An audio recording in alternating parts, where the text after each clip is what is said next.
This is Optimal Health Daily, episode 1700. Muscle Tension. Are You Standing in Your Own Way?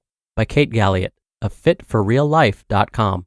And I'm Dr. Neil Malik, reading you some of the most popular health and fitness blogs out there, with permission from the websites and always with a bit of my commentary at the end.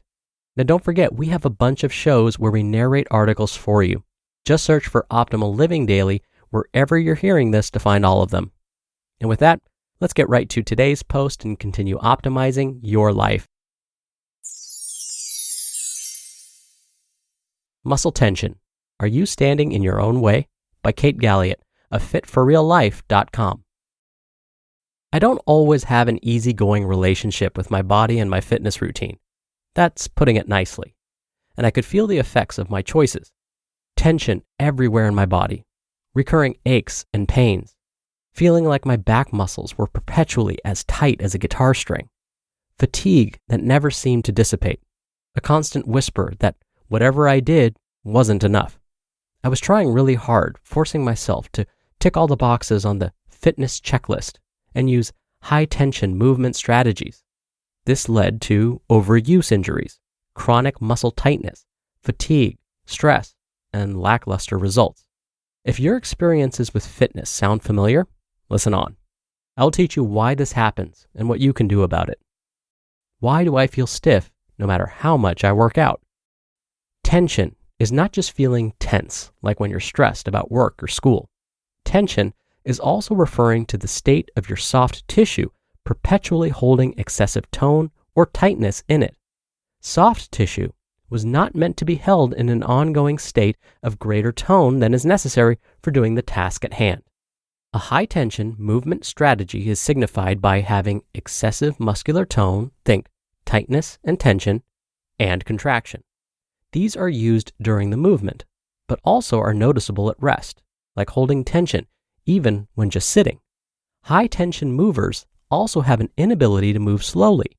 They have difficulty relaxing, and they tend to have one setting, on. Think of a cat.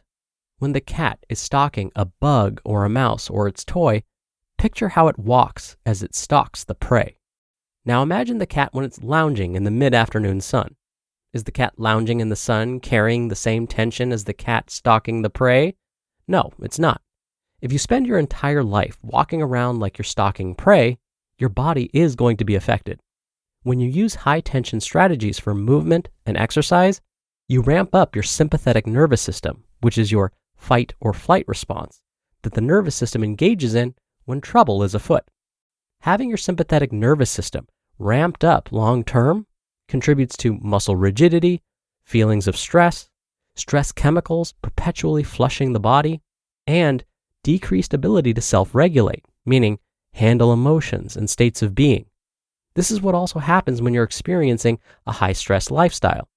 And if you're experiencing both a high-stress lifestyle and you're engaging high-tension strategies in your workouts, that's going to be tough for your body to make any headway against. How focusing on good form can impact how your body feels. When you're told that you must get from point A to point B, and you absolutely must take path X to get there, as is the case in much of fitness instruction, you diminish your nervous system's ability to develop its own movement variability. A better solution than saying, this is how this exercise must be done, would be to give a set of guidelines to work with, and then let the person explore the movement while being mindful of the guidelines. Without movement variability, your injury risk goes up for both overuse injury and seemingly random injuries from moving wrong. In the case of overuse injuries, a lack of movement variability means you rely on just a few tissues repeatedly instead of spreading the workout over many tissues. In the case of random injuries, since you lack movement variability, your body wasn't ready to handle the slightly different organization of tissues and joints that occurred just prior to the injury happening. How do I get rid of my tension? By now you may be thinking that you should never use tension ever because it's a horrible monster. Don't let the pendulum swing away like that. There's a happy medium to be found here. Tension is sneaky because you so rarely realize how much of it you're using. You become accustomed to holding low-level tension in your body for your entire workout and throughout your day. And in fact, you become so accustomed to it that not holding that tension would feel weird at first, like you aren't trying hard enough. The goal is to become someone capable of using varying degrees of tension based on the current situation you find yourself in. In other words, be adaptable. Start to become aware. Begin to notice yourself as you go through your workout and your day. You may not be able to notice your tension yet, but you can start to notice your breath. See if you can notice when you've been holding your breath slightly. You'll be surprised at just how often you aren't fully exhaling or inhaling during your day. Once you notice, you'll exhale. This is an excellent first step to letting go of unnecessary tension in your soft tissue. It also supports the parasympathetic nervous system, your rest and digest system, which helps ease feelings of stress, reduces muscle rigidity, and reduces stress chemicals in your body. Movement and fitness are not wars to be won. Giving effort is doing enough work and not more. It's listening to your body's responses and adjusting accordingly. It's trusting in the work you've put in already, and it's patience that the journey is progressing in a timely and appropriate manner. You just listened to the post titled Muscle Tension. Are You Standing in Your Own Way? By Kate Galliett of fitforreallife.com. Right now, hiring is challenging. It's time for a hiring partner that can help you rise to the challenge. That's Indeed. Indeed partners with you on every step of the hiring process. Find great talent through time-saving tools like Indeed Instant Match, assessments, and virtual interviews. With Instant Match, as soon as you sponsor a post, you get a short list of quality candidates with resumes on Indeed that match your job description, and you can invite them to apply right away. Plus, you only pay for quality applications that meet your must-have requirements. I love that Indeed makes hiring all in one place so easy. Indeed helps you see your top talent's abilities faster with 135 assessment tests. Start hiring right now with a $75 sponsored job credit to upgrade your job post at Indeed.com/health. Offer valid through April 30th. Go to Indeed.com/health to claim your $75 credit before April 30th. Indeed.com/health. Terms and conditions apply. Need to hire? You need Indeed. Dr. Neil here for my commentary. So, I've made the mistake of overusing the same group of muscles, which then led to another quote-unquote random back strain. Now, this happened a while ago, meaning before I knew all that I know now. Here's what I did wrong.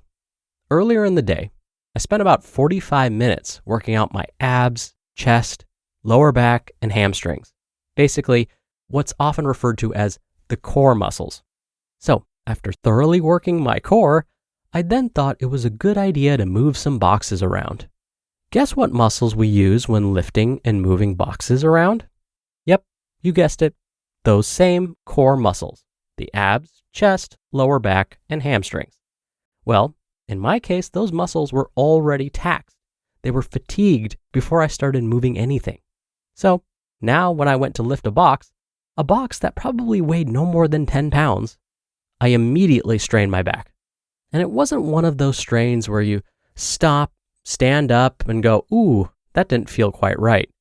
It was one of those strains that seems to immediately paralyze you and takes your breath away. It's one of those where you want to drop to the floor because it hurts so badly. Luckily, I didn't drop the box on my feet or anything. I could muster enough leftover strength to put it down safely, but that was it. After that, I couldn't walk, I couldn't move or even breathe without feeling searing pain in my back. Eventually, I had to get an injection just to relieve the pain and reduce the inflammation. So for me, lesson learned. And for you, take it from me. Overuse injuries are real. All right, sorry to leave on a not so positive note, but again, I did learn a lot from that experience. So that'll do it for today. I'll be back here tomorrow for our usual Friday Q&A, so definitely stay tuned for that, where your optimal life awaits.